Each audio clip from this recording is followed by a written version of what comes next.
आज हम सुनाने जा रहे हैं एक खास कहानी। ये कहानी है सुपरहिट मूवी क्रू की। कहानी की शुरुआत। एक हवाई जहाज हवा में उड़ रहा है, जिसमें तीन सुंदर एयर होस्टेस मुस्कुराते हुए यात्रियों को खाना परोस रही हैं।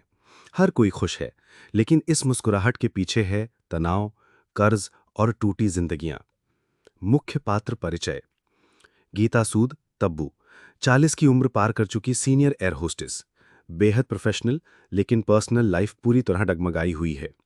उनके पति की मौत के बाद वे अकेली रहती हैं और अपनी बूढ़ी मां के इलाज के लिए पैसे जुटाने में संघर्ष कर रही हैं। Jasmine Kohli, Kareena Kapoor, fashionable, bold और चालाक। उसकी जिंदगी कर्ज में डूबी हुई है। उसका सपना है एक बड़ा ब्यूटी ब्रांड लॉन्च करना, लेकिन पैसे की कमी उसे तोड़ रही है। दिव्या राणा, कृति सेनन, युवा फ्रेशर एयर होस्टेस, जो एक बार एयरफोर्स में थी लेकिन अब सिविल एविएशन में है। शादी कर चुकी है, लेकिन पति के झूठ और धोखे ने उसे अकेला छोड़ दिया है। तीनों की जिंदगियां जुड़ी हैं एक ही फटेहाल एयरलाइन से, जिसका नाम है कौशल एयर। कौशल एयर एक डूबती कंपनी है। कौशल एयर एक सरकारी प्रेरित प्राइवेट एयरलाइन है जो बुरी तरह घाटे में चल रही है। कर्मचारियों को महीनों से सैलरी नहीं मिली है। लोग अपने पेंशन और प्रोविडेंट फंड तक हो चुके हैं। गीता सैलरी के लिए ऑफिस में लड़ती है, जास्मिन सहकर्मियों से उधार लेती है और दिव्या अपनी शादी को टूटने से बचाने की झूठी कोशिशें करती है। एक दिन खबर आती है, कौशल एयर दिवालिया हो चुकी है। संकट और प्लान। तीनों की जिंदगी पूरी तरह उलट जाती है। अब उनके पास पैसे नहीं, नौकरी नहीं और ना ही कोई सहारा। लेकिन तभी एक दिन एक फ्लाइट के दौरान दिव्या को एक संदिग्ध पैसेंजर दिखता है। एक ऐसा यात्री जिसके पास सोने के बिस्किट हैं। वो बाथरूम में जाकर कुछ छुपाता है और दिव्या को शक हो जाता है। दिव्या ये बात गीता और जास्मिन को बताती है। तीनों मिलकर उस पैसेंजर का बैग चुपचाप खोलती हैं और उन्हें एक बड़ा राज पता चलता है। कौशल एयर का इस्तेमाल सोने की तस्करी के लिए हो रहा है। अब शुरू होता है असली खेल। तीनों सोचती हैं, जब एयरलाइन हमें ठग रही है तो क्यों ना हम भी थोड़ी कमाई कर लें। वे खुद ही स्मगलिंग रैकेट से सोना निकालकर उसे बेचने का फैसला करती हैं और यहीं से शुरू होती है कॉमेडी, क्राइम और लूट की पूरी स्कीम। पहली बार जब वे सोना चुराकर बेचती हैं, उन्हें 80 लाख रुपए मिलते हैं। तीनों पहली बार रेस्टोरेंट में बिना सोचे कुछ खाती हैं। वो कहती हैं, गीता, सैलरी तो नहीं मिली, लेकिन आज सेल्फ रिवॉर्ड है। जास्मिन, आज के बाद कोई कर्ज नहीं, सिर्फ डिजाइनर ड्रेस। दिव्या, मैं तलाक ले रही हूं और अगली फ्लाइट में जीपीएस लगाएंगे। पैसा आ गया, अब लालच शुरू हो गया। गीता, जैस्मिन और दिव्या की तिकड़ी अब फ्लाइट्स में सिर्फ मुस्कुराने और सेवा करने तक सीमित नहीं रही है। अब उनके पास हर फ्लाइट के अंदर सोना पकड़ने और निकालने का जुगाड़ है। वे पहचान चुकी हैं कि तस्कर कौन है, कौन किस एयरपोर्ट से चढ़ रहा है और कौन बैग में सोना छुपा रहा है। उनका काम है बैग से सोना निकालना, स्मगलर को बेखबर रखना और डीलर को सामान देना। तीनों में बटा रोल। गीता स्ट्रेट और प्लानर, वो डिसाइड करती है कौन फ्लाइट में कैसे पकड़ा जाएगा। जैस्मिन कनेक्शन और डीलर से बात करती है, पैसे की डील करती है। दिव्या टेक्निकल, एयरफोर्स की ट्रेनिंग की वजह से उसे जीपीएस, मेटल स्कैनर और फ्लाइट सिक्योरिटी की जानकारी है। अब एंट्री होती है एसीपी अमित सिंह की। कस्टम विभाग को लगातार शिकायत मिल रही है कि कौशल एयर की कुछ फ्लाइट्स में चोरी हो रही है, लेकिन कोई सबूत नहीं मिल रहा। दिलजीत सिंह एक अंडरकवर ऑफिसर बनकर फ्लाइट में पैसेंजर बनता है और यही है उस ट्विस्ट की शुरुआत जो इन तीनों की जिंदगी को हिला देगा। अमित सिंह सादी वर्दी में बैठता है और धीरे धीरे इन तीनों पर नजर रखता है। एक दिन वो देखता है जास्मिन एक पैसेंजर का बैग हाथ में लेकर बाथरूम के पास जा रही है और बस वहीं से संदेह गहरा हो जाता है। पहला जाल। दिलजीत अपनी टीम को अलर्ट करता है, अगली फ्लाइट दिल्ली से दुबई, वहां ट्रैप बिछाया जाएगा। लेकिन गीता को भनक लग जाती है कि कुछ गड़बड़ है। तीनों लड़कियां फ्लाइट के बीच ही फैसला करती हैं कि आज का माल छोड़ देंगे। एसीपी फ्लाइट उतरते ही जांच करता है, लेकिन कुछ नहीं मिलता।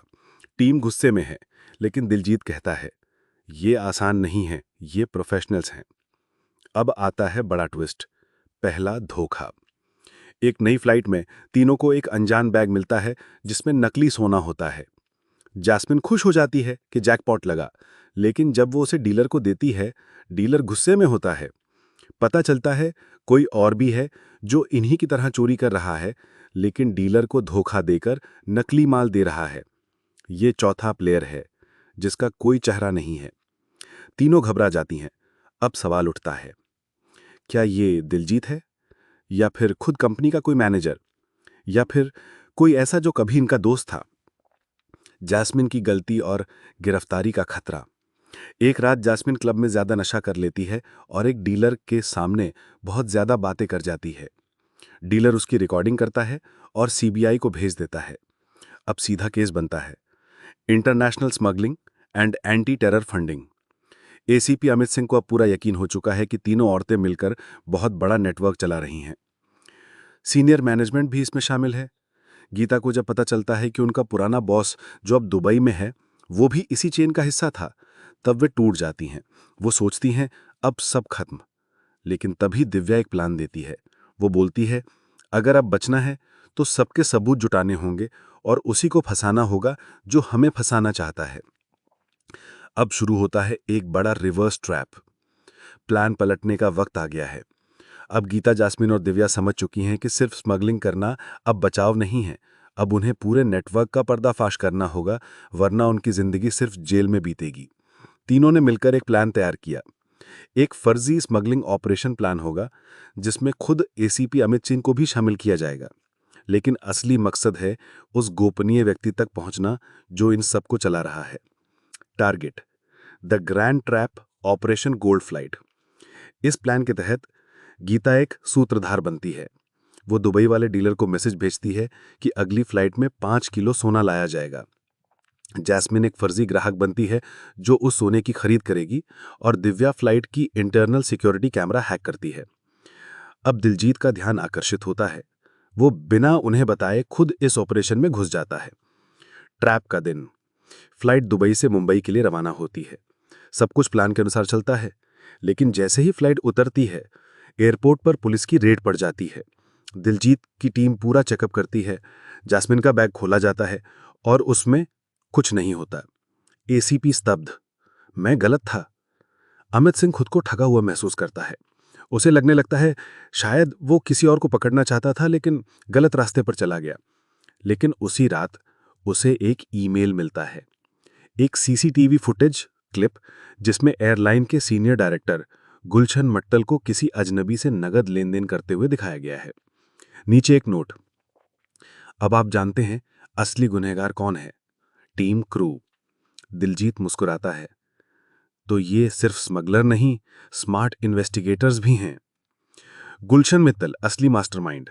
अब कहानी अपने सबसे बड़े खुलासे पर पहुंचती है। गुलशन मित्तल जो एयरलाइन का चेयरमैन है, वो पिछले 6 साल से कंपनी के नाम पर तस्करी, हेराफेरी और मनी लॉन्ड्रिंग कर रहा था। उसने ही कर्मचारियों की सैलरी रोकी थी। उसने ही तीनों को फंसाने की कोशिश की थी ताकि पूरा केस उनके ऊपर थोप दे। लेकिन क्रू की प्लानिंग ने सब पलट दिया। सीबीआई रेड और गिरफ्तारियां। दिलजीत अब गीता, दिव्या और जैस्मिन से व्यक्तिगत रूप से मिलता है और कहता है, तुमने गलत किया लेकिन सही मकसद के लिए। वो सीधा सीबीआई को कॉल करता है और गुलशन मित्तल के ऑफिस पर रेड कराता है। सभी पेपर, अकाउंट्स, सीसीटीवी फुटेज और डीलिंग के सबूत मिलते हैं। अंत में दर्द और राहत। जब सब ठीक हो जाता है तब भी गीता की मां अस्पताल में है, इलाज जारी है। दिव्या को तलाक की फाइल मिल जाती है। जैस्मिन का beauty brand FLY, first love yourself, market में लॉन्च होता है। एसीपी अमित एक दिन फ्लाइट में जैस्मिन से कहता है, अब मैं तुम्हारे कस्टमर के तौर पर मुस्कुराता हूं, संदिग्ध नहीं। आखिरी सीन, नई फ्लाइट, नई दिशा।